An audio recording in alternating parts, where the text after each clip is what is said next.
Imagine spotting a single whale in the ocean and not seeing an animal, but money. A lot of money. In the 1800s, a large sperm whale could produce over 1,000 gallons of oil.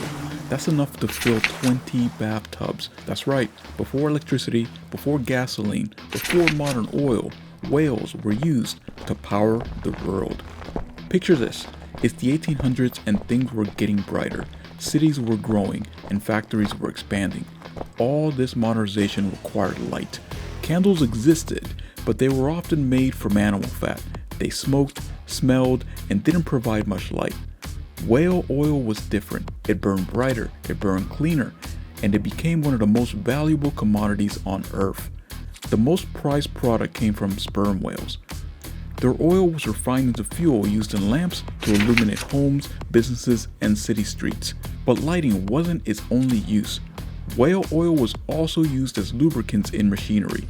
Before modern motor oil, factories needed something to reduce friction. Whale oil worked remarkably well for this.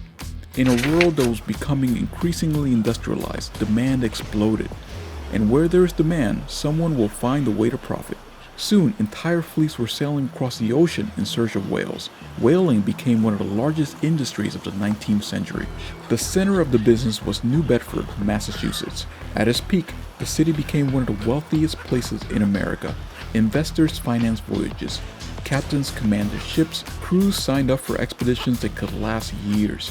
Not weeks, years. The risks were enormous. Whales weren't passive targets. A large whale can smash a boat to bits, injure sailors, and end entire voyages.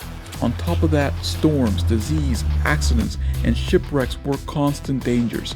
Yet the rewards kept people coming back, because a successful voyage could return with thousands of gallons of precious oil. The profits came, but at a terrible cost. Whaling was not a clean industry. After a whale was struck with a hand-thrown harpoon, it can spend hours fighting for its life. Crew members would remain attached by ropes as the exhausted animal dragged their boats across the ocean in what sailors called a Nantucket sleigh ride. Once the whale weakened, additional lances were used to kill it. The carcass was then brought alongside the ship, where workers spent days stripping away the blubber and boiling it into oil. And with sperm whales, they also harvested the waxy spermaceti from inside the head, one of the most valuable substances in the whaling economy. To modern eyes, the practice seemed incredibly brutal, and as demand for the whale oil grew, millions of whales were hunted across the world's ocean.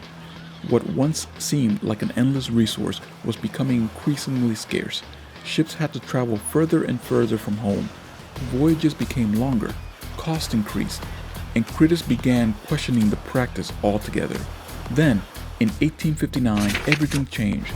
In Pennsylvania, a man named Edwin Drake drilled one of the first successfully commercial oil wells. For the first time, people had a new source of fuel. And unlike whales, oil didn't swim away. Petroleum could be pumped from the ground, refined into kerosene, transported more efficiently, and produced at a much larger scale. Almost overnight, the economics changed.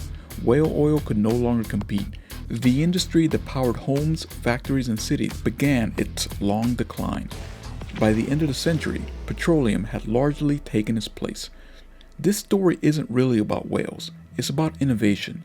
The whale oil industry wasn't destroyed because people suddenly stopped wanting light or started seeing the industry as barbaric. It was destroyed because someone found a better way to provide it. And that's a pattern that repeats throughout history. For a brief moment, one whale helped power the world. Then the world moved on.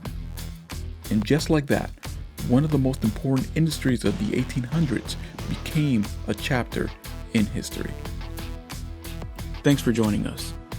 Remember to like and subscribe. See you next time.